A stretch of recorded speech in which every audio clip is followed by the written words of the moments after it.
Bonjour, le vendredi 8, samedi 9 et dimanche 10 février 2013, à l'espace 3000 Ayer dans le Var, se tenait le salon Terroir et Gastronomie 2013, c'était la 2e édition. Voici l'interview de Guy Géda, chef cuisinier, présent à ce salon pour présenter notamment tous ses livres. Alors, nous sommes donc ailleurs à l'espace 3000, nous sommes le samedi 9 février 2013, c'est donc le salon Terroir et Gastronomie. Bonjour Guy Géda, content de vous retrouver. Ah oui, moi aussi, bonjour à tout le monde, et je suis aussi très content et de te retrouver toi aussi, parce que tu arrives avec du matériel révolutionnaire, des appareils photo vraiment magnifiques, et je te complimente du saut que tu as fait dans la perfection en l'espace de quelques mois. Alors, on s'était vu donc dans le cadre d'un salon culinaire, donc on avait parlé cuisine. Par contre, ce que j'ignorais, c'est que vous aviez fait des livres. J'ose pas trop, je raconte pas trop ma vie. Je sais pas, je suis pas timide, mais j'aime pas me mettre en valeur. Quand on fait des photos, je me mets toujours derrière tout le monde et je cherche excuse. Ah oui, mais moi je suis grand. Non, mais venez devant. Mais voilà, ça me plaît pas. J'aime bien être effacé, voir et écouter plus les autres que de voir ma gueule. Voilà. Une petite remarque humoristique, la dernière fois qu'on a fait quelque chose, c'était en octobre de l'année dernière. On a mis en illustration une photo qui n'était pas la nôtre. Cette fois-ci, on a notre photo à nous. Ah oui, je l'ai vue, la photo que tu viens de prendre, elle est magnifique. J'ai même rajeuni. On dirait pas que j'ai 90 ans. C'est l'âge normal ? Non, j'exagère un peu, mais en fait, je suis vieux. Je suis un vieillard, mais peut-être un beau vieillard, voilà. En tout cas, compliment, parce que vous êtes toujours aussi accessible pour nous, et vraiment, ça fait chaud au cœur d'une part, et ravi de vous retrouver. Ouais, mais tu sais, on est si peu sur Terre, alors on va pas enrouler les mécaniques.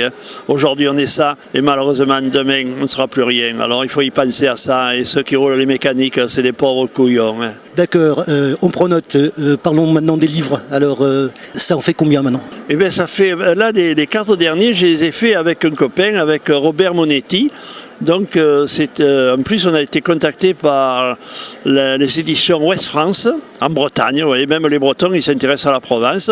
Et avec Robert Monetti, on a fait 4 livres. Un livre avec 50 recettes de soupe, 50 recettes de légumes, puis un livre sur l'authentique cuisine provençale, et un livre qui est sorti juste un peu avant Noël, le Noël en Provence, c'est-à-dire le gros souper, les 13 desserts. Mais il n'y a pas que ça, il y a aussi la navette de la Saint-Victor, enfin, il y a tout ça, ça va d'un peu avant Noël jusqu'en février, quoi, en passant par le gâteau des rois, les tartes, les tartes, c'est pas provençal, mais parlons surtout du gâteau des rois, voilà.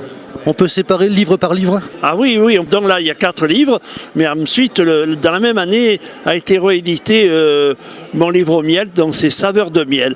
Alors 2011 a été une grande année parce que nous avons sorti 5 livres, quoi, et quand même 5 livres c'est pas mal.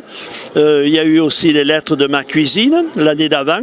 Ce sont des recettes à ma fille, des recettes, mais aussi des lettres d'anecdotes des pays que j'ai traversés, une vingtaine de pays où je raconte un peu les traditions et aussi le côté géographique. C'est de savoir par exemple que le Liban est un pays merveilleux, on en parle beaucoup, et ce pays il est guère plus grand que notre département du Var. Voilà.